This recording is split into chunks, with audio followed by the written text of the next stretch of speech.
Welcome back to another episode of Well Said, where I interview policy experts, commentators, academics, students, activists, and others on topics of higher education, free speech, and related topics in American culture and policy. You can share this episode on Facebook or YouTube, as well as any podcast platform such as Apple, Spotify, Anchor. Download the episode and listen anytime. And if you like what you heard today, give our podcast a 5-star rating and go to our website, speechfirst.org, and press donate. Okay, I am very excited to have on our show someone who's becoming very well known for her courage to speak out. Brandubh, known on Twitter as Brandubh4, is incredibly courageous, and this is part of our new series that we're launching, Courage is Contagious. And I am so excited to have her on for our first episode on this series because she's quite the inspiration to others when it comes to standing up for your free speech rights. But what's even more interesting is that she is 14 years old. And she's in Ireland. So 14 years old, which means she's in secondary school. That is the equivalent to middle school here in the US. And she still stood up for herself and spoke out in a country that is not necessarily known for its free speech protections. And I think Brandubh is here to remind us not to take our speech rights in America for granted. What to keep in mind, in Ireland, what their statement of rights says is you have a right to freely express your convictions and opinions. However, that right can be limited in the interest of public order and morality. Those are two very broad and subjective terms. Who defines what public order is and who defines what morality is? It depends who's in charge, right? So what this is such an interesting step by her in the step of speaking out. Also, let's keep in mind when we're talking about our Constitution in the United States, we say that Congress shall make no law restricting the rights of free speech. So that is a very different restriction. The restriction is on the government. It is not on the individual's rights. We say that those rights are assumed, right? Those are our natural rights.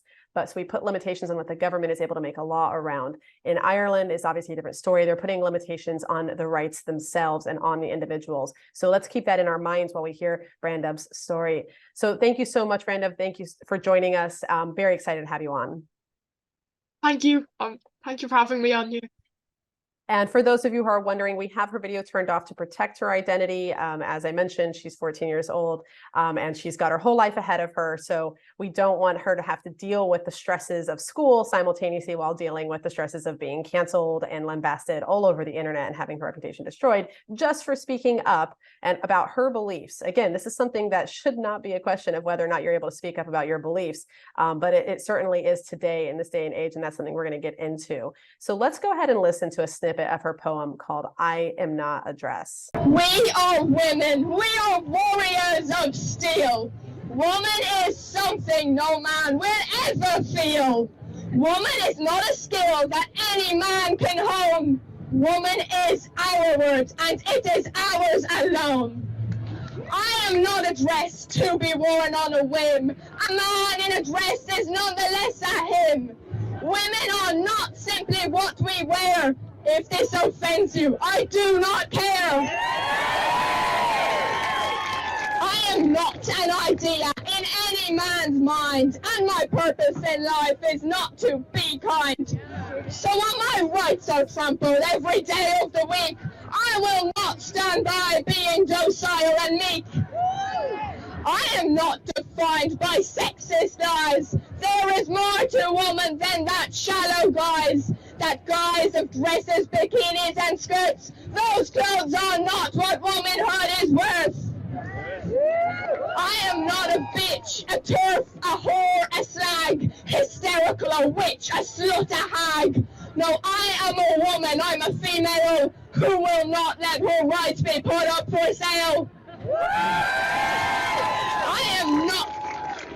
I am not defined by what men are not. So to hell with cis misogynistic rot. I am a woman, I'm not a subset of my sex. If this makes me a dinosaur, so be it, I'm a T-Rex. I am not a bleeder nor a menstruator, a womb carrier or a uterus haver. Those words and phrases are such a sham. Just call me woman, it is who I am. We are women, we are warriors of steel. Woman is something no man will ever feel. Woman is not a skill that any man can hone. Woman is our words and it is ours alone. Okay, great. That was really moving, and that was something that, I think really resonates with a lot of people right now, even in the United States, who are afraid to speak out on this topic. Can you tell us what your story is, why you felt the need to speak out, and kind of how you came up with this idea for this poem? So I first started speaking out when I started secondary school. Um, so I started secondary school in September 2021. And so this was when I was 12 years old. And within a matter of weeks, the teachers had started shoving TQ plus propaganda and gender ideology on us. Like, I remember one class where we were fed all this terminology that was just so clearly untrue, stuff about gender identity and how your sex is assigned at birth. And I asked questions about it. I was just genuinely curious how my teacher could believe this and teach this to me when it's just so clearly nuts. But so I raised the issue of men being put into women's prisons, and he honestly could not answer my question. In the end, he ended up just telling me to do a word search because he could not answer any of my questions. Wow. So the week after this class, I got pulled out of class by my science teacher. And she told me, my science teacher told me that sex is a spectrum and that being a man or a woman has nothing to do with your reproductive system. So yeah, she pulled me into class originally to tell me off for asking these questions. And then when I retaliated, she told me that just clearly unscientific facts. Well, not facts, but. And did you push back on some of the facts that she presented to you, or was it at that point you weren't really sure if it was worth pushing back yet? I did. So yeah, she pulled me out of class and told me that I'd made these offensive comments. And well, I told her that I'd every right to say them, like even if it was offensive, I'd still have a right. And anyway, it's reality. Like, how is that? Right, yeah. And So they're forcing you to question your own reality, to change your terminology. And then now they're telling you that this is offensive to the point where you actually could get in trouble. Yes. So anyway, that conversation didn't go as she had planned because she thought I'd be horrified that I'd been offensive, but I wasn't. So a few weeks later, I got pulled out of class again by another teacher. And I was told that if I continued to make these offensive comments, more drastic action would have to be taken. I was just outraged that they thought they could tell me what I was allowed to say and what I wasn't allowed to say. Like, it was just so dystopian, it was unreal. November in 2022, my mum heard about this conference in Dublin called Women's Space to Speak, and it was about gender ideology. And we thought we'd go. It was just there that I got the inspiration to write this poem and start speaking out even more. So with the school, when they said that there's going to be serious repercussions to you questioning, because at the beginning you were simply just inquiring, you were just asking them to explain their logic. Yes, and that's honestly all I wanted. I wasn't trying to trip them up or tie them in knots. I honestly just wanted to know why they did that. And this is what's so fascinating, because so many of us do find ourselves, trying to follow reason and logic, because that is what you do when you're seeking truth. But their goal here doesn't seem to be that they're seeking truth. It's that they're trying to manipulate and control the way you think about whatever it is they believe. And so you, kind of understanding that at this point, decided you're going to go to one of these events. What inspired you, though, to write a poem about, like, what, because the context of the poem, you're talking about what it means to be a woman, and how these are just, like, again, it's not like they're complex concepts. They are things that just so many people are afraid to say. So for you, it was just you were following logical conclusions and reason when you're writing this poem. But what inspired you to kind of make it more poetic rather than a speech? I think I just decided that I'd written a few, nothing too serious, but I'd written a few poems before just as a laugh. And I just thought, hey, I think I can do this. Like, I'd heard a few other women writing poems about this insanity, and I just thought I'd give it a go. see how it Right. went. Yeah, it turned out great. What was the response that you had from the crowd and from the folks that heard your poem? I think the best reaction I got was to the line where I said, "If this makes me a dinosaur, so be it. I'm a T-Rex." And I'm not sure if you people, everyone in America heard about this, but that came from a politician in England called David Lammy, who said that women fighting for their sex-based rights are dinosaurs. So that's where that line Wow. came. And wait, when did he say this? I don't remember hearing about this. Women fighting for their sex-based rights are dinosaurs. I can't remember when it was. He said it a few years ago. So it was in Okay. recent history. Oh, wow, that's amazing. So that's what's amazing about that is that it's, that's right in the face of anyone who would call them a feminist, right? Anyone who's part of the suffragist movement or, not just suffragism, but like any kind of people who want women's rights or women's protections for equality. So is he saying that all of that is antiquated and that we shouldn't be attempting to seek? Yeah, so you were writing this poem. What was going through your mind when did you know this was going to blow up into a big deal, or did you think that this was going to be kind of small potatoes and whoever hears it hopefully is inspired? And then kind of what was, if you did know it was going to be a bigger deal, what were some of your concerns? Because obviously this whole episode's about courage, right? So you did step up and say it out loud, and you said it with a lot of confidence. So what was kind of going through your mind through all of this? So when I was writing it, and before I went up to say it at Let Women Speak Belfast, I kind of thought I knew it would be recorded for a live stream, and I kind of thought the video would go around, but then it would kind of die down. I had no idea that it would still be, people would still be thinking about it 3 months later. Like, that's just unreal. But I definitely was a bit worried about going up to speak because I have had my Twitter account, but I had been beforehand very careful to keep it anonymous because it's hard enough what I've been dealing with at school, and it was gonna get worse. And then there's even like you hear about people getting doxxed all the time when they reveal their identities online, and I was definitely nervous about that. But I just decided that they're not going to silence me. They're not going to intimidate me into being quiet about this, Right. And did the folks at your school get a hold of this video, or any word get around there? No, they didn't. I kind of thought some of them would hear about it because it got posted on TikTok, where they're all on, obviously. And but no, they didn't hear about it. Okay, so back at the school in the meantime, are they still trying to punish you for speaking up about this, or was it something that they've kind of let go and hopefully just hope that you stop speaking up? Well, I've left that school now. Oh, wow. Okay. I've found one that we think doesn't peddle this insanity. But for the entire time I was there, they were trying to shut me up and tell me I was wrong and I was transphobic and I shouldn't speak out. And while you were there, what were the consequences that they were threatening? They never specified. They just kind of tell me, we're going to take more drastic action if you don't stop. This, because the thing is, I was lucky and I had my mum on the case immediately, and my mum can be quite intimidating when she wants to be, and yeah, she made sure that if without her it would have been even worse.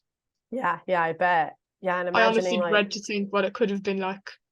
Well, that's great for her to stand up for you, because even now today, we're still seeing parents struggling with standing up for their kids who are speaking out. Recently, California passed a bill. I don't know if it's actually been enacted into law yet, but they passed a bill that says that if you do not affirm your child's gender identity that they claim, child services can actually get involved and potentially remove your child. So this is something that parental rights are a huge concern right now. And it was great to see that your mom was actually willing to step in and help you in that regard. So I want to just move on really quickly, just to kind of give everyone a sense of what it's like to live in Ireland, and what the free speech scene is essentially in Ireland, like what's going on there. I think we've probably seen snippets from the news, various pieces that come over our way that keep us, aware of the fact that they're not the best with free speech. But how is it over there? What's going on? Is there any stories that you that you've witnessed? So yeah, free speech is very topical at the moment in Ireland because our government is currently trying to bring in these hate speech laws, and they are so dystopian and draconian. It is actually terrifying. They're going to essentially try and make it a crime to say anything that's hateful, but in the bill, they don't even define hatred. Well, they don't really. They give you this incredibly vague circular definition, and I'm going to read it out. So, Okay. hatred means hatred against a person or a group of persons in the state or elsewhere on account of their protected characteristics or any one of those characteristics. But they've just said hatred means hatred. So, They've like used that, the word in the definition, yes. which is, I mean, come on, this is like basic English grammar 101. Wow. Yeah, they've just basically said hatred means hatred. Have they Yeah. passed this into law, or are they currently proposing this? No, they're currently trying to. It was supposed to get passed. It was before the summer. They were hoping to. They're going to try bring it again in the autumn. It's looking like it might. There's a good chance it will come in. And has there been, I mean, Ireland has a unique history of censorship and coercion, but what's the recent, in addition to this hate speech laws, what have you been seeing around? Do you have peers that are struggling with this as well? Or are you on your own in this regard, or do you hear from other folks? So at my old school, the one where all this was happening, no one spoke out against this apart from me. Even when you asked your question, no one doubled down and asked the same question or tried to support you? No. In fact, it was quite the opposite, because what I said about my science teacher, that only happened because my peers had actually reported me because they'd felt offended. They'd reported me for that. Wow, really? Yes. No one came up to you afterwards and says, "Hey, I kind of agree with you, but you know, we gotta keep it on the down low." No. But so that's so interesting, though, that you actually, so one of the things that we work with at Speech First, a lot of the policies that we sue universities on actually are what are called bias reporting systems. Some universities use that exact terminology, others call them different things. And this is at the university level. So, you know, everyone engaging in all of this they're all adults.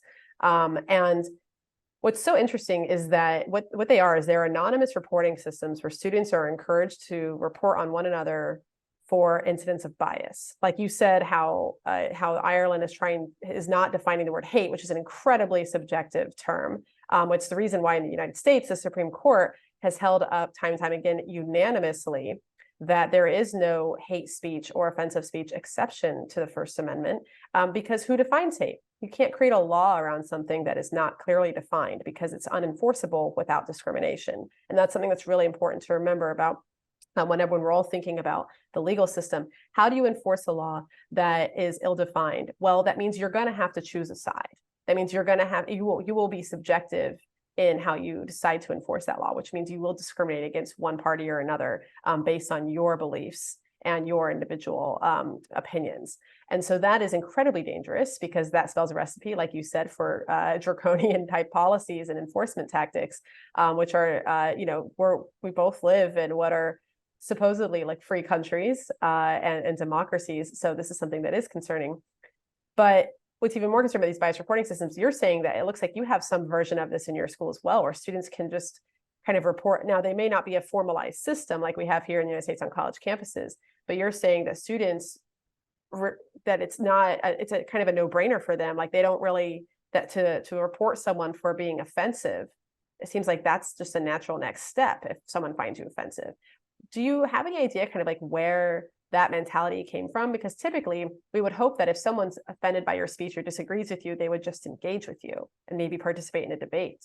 But for some reason, they'd rather just report you to administrators. Where is that mentality coming from? Do you get a sense from your peers kind of like why they're thinking this way? They have engaged in conversations with me about this. Like, I remember one conversation and we were talking about gender ideology, and I just didn't see the point in having this conversation because they were just getting upset, and I knew nothing I was saying was gonna change their minds on this. So I just said, "Here, let's just not have this conversation." And they said, "No, we want to talk about this." So then I said stuff that I believed, about gender ideology, and then they reported me for that. The conversation they had willingly participated in and asked me to participate in, and then they reported me. So I think they genuinely think that I'm this horrible, evil person because I believe men can't be women, and that I deserve to be reported to the teacher. So we talked a little about Ireland and kind of what's going on there. That hate speech law sounds terrifying. I really hope it doesn't pass into law. Do you feel like there's a big push against that law being passed? Do you think there's a good move by the populace that are actually genuinely trying to shut this stuff down? Or do you worry that there's not enough people standing up in Ireland against these types of policies? There definitely are a lot of people standing up against the hate speech laws, but I think they're gonna come in anyway. Like we're getting painted as far right bigots. So there are people speaking up against this, a good few, but I don't think that's going to prevent it. And as you're continuing to speak, are you continuing to participate in various rallies or other events where you're able to speak out and encourage others to speak out? If there is one, I will go, but I haven't heard of many. So. Yeah. That's the concern, right? Is there going to even be a venue for this type of stuff anymore? If, you said that senators are being called far-right bigots, essentially, and, if the politicians can't even lead themselves, can't even like speak out about these things without being doxxed or canceled, then how do they expect their constituents to be able to speak out and follow in their footsteps? I think it's important for folks like you. I mean, I know you're very young and you've got many other priorities going on right now, because you've got your whole life ahead of you, and you're still trying to figure out, I'm sure, like what your next steps are, and what your career path is going to be. But I think it's so important for folks to see that video of yours, and to hear what you had to say, and see that you were willing to stand up, even at such a young age, where, it wouldn't be difficult for folks to come in and really go after you for this. But it's inspiring. And this is what, again, this episode's all about. Courage is contagious, and we're just hoping that folks pick up on that concept. Do you feel like were there some bad, really negative reactions to your poem or the topic that you chose to speak about?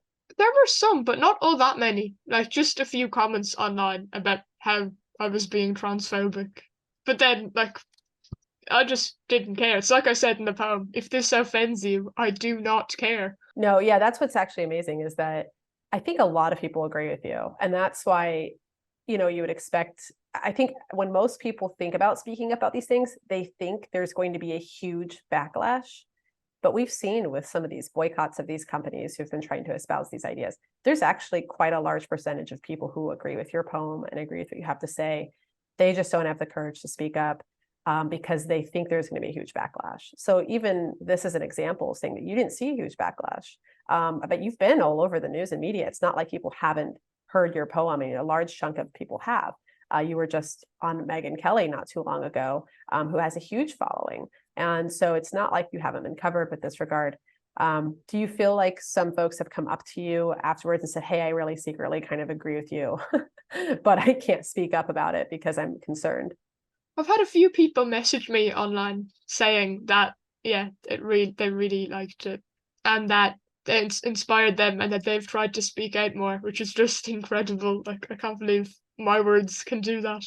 That's great. And so let's talk about your new school. So what's the situation like there? You said it's a lot better. Have you talked to anyone about the same issues that you've brought up at your last school? Well, actually, it's the summer holidays now. So Right. I've left the school, but I haven't actually started at the new one yet. I see. It's the holidays. So so we'll see what happens next. But you yes. said this one's kind of more known for not going into the political nonsense that we're seeing from the far left. Yes, we're hoping. We can't be 100% sure, but we're hoping it isn't, we think. But that's the Wonderful. thing, because so many schools in Ireland have been captured with this, and I don't want to go to one that's just gonna be the same or even worse. Better the devil Right. you know. Yeah. And so this was kind of word of mouth. You were able to find it through friends or family acquaintances, or? Yes. Okay. Yeah. So what's next for you? Obviously you have to finish secondary school. Are you going to go to college? Do you have plans to be an activist for free speech? do you want to go into politics, or was this more of something that you just want to do on the side and you want to pursue other goals? So I'm definitely going to keep speaking out on this. Free speech is still under attack to the extent it is today. When I'm older, I will definitely continue to campaign for it. Yes, maybe I will go into politics. I don't know. It almost seemed a bit boring to me, to be honest with you. But if that's what it takes to get rid of this, then yeah, I will. That's great. Yeah, and I think through this journey, you've probably discovered that there's a lot to be done on this front that's kind of unfinished. Why do you think that, free speech and expression just generally are met with such hostility? I mean, we've talked a lot on this show about, trying to control people's political motives, trying to control people's minds, and controlling and censoring their ideas. But why do you think that's such a widely used tactic today? Just in terms of gender ideology, it just has absolutely no foundations. So the slightest scrutiny, it just collapses, because it's just absolutely made up nonsense. So as soon as you apply the slightest bit of critical thought to it, it just can't stand up anymore. So, and people have invested so much in gender ideology, like some people's kids have been harmed so much. And it's like a quote from Mark Twain: it's easier to fool people than to convince them. Yeah, no, it's hard to admit that you're wrong, especially like you said, they've gone down such a far path down this road. And it is concerning to see kind of like what the future generation is going to do. Do you feel like there are others in your generation who are willing to fight back? Have you seen efforts on this front? I recently met a few girls somewhere else who think it's all insanity as well. And you also hear about people in other countries, like Josh Alexander in Canada, and the two girls in the UK. Did you hear about the video where they were, the recording, where they spoke to their teacher about the cat gender? Oh, it was a bit insane. But anyway, they were retaliating against their teacher. So that's yes, great. there are young people out there as well. Yeah, and they're willing to speak up. That's great. Yeah, Canada is just as bad these days as free speech. I think they consider it a crime against humanity not to use someone's preferred pronouns, which can lead to actual jail time, which we have seen folks go through in the country, in Canada. So which wouldn't be that different from these new hate speech laws that Ireland's trying to pass. So it's good to hear that future generation, they're fighting back. We just need more numbers. So, right, because that's the real thing is, I think, again, once people start to see that there are others willing to speak out, you'll start to see this increase in movement and mobility on that front. And I think you're absolutely right with this. There's no logic, and if you apply any kind of critical thought to this way of thinking, it's almost like Orwell's, the 2 + 2 = 5. They're not going to explain to you how 2 + 2 = 5. But once they can get you to say it out loud, once they can convince you to say it out loud and not challenge that concept, and they'll do everything to get you to say it out loud, then they have ultimate control over you, because they know you've accepted something that is logically irrational, and out of fear and overreach, which is crazy. All right, so final words for those who also want to speak up, who might be listening to this podcast, who maybe haven't found that courage yet. I mean, we have a lot of courageous students on our college campuses who are willing to speak up, but we also have quite a few, not just students, but also individuals generally who believe in free speech, who believe in these natural rights, and who agree with you on many of these political issues, but are pretty afraid that this could lead to the end of their career, it could lead to the end of their education. Is there any advice that you would give, or any final comments that you'd like to provide them with? Speaking out against this, it is going to be hard, but doing the right thing rarely is easy. So yeah, do your best to speak out, and even if you only do it anonymously like me, this is going to go away. And when it does go away, the people who first spoke out against this, you're not going to regret it in a few years' time when this is all gone, I don't think. I think what you said there really is salient, is that it's not easy to do the right thing. And it's not going to, this is something that, many lessons that we've seen throughout history, throughout stories that we tell each other, throughout the Bible. This is not something that is easy to do. It's not easy to do the right thing. And And so I think that really speaks wonders to everyone. Well, Brandubh, thank you so much for joining our show today. Everyone, thank you for listening. I am Cherise Trump, and Brandubh, that was well said.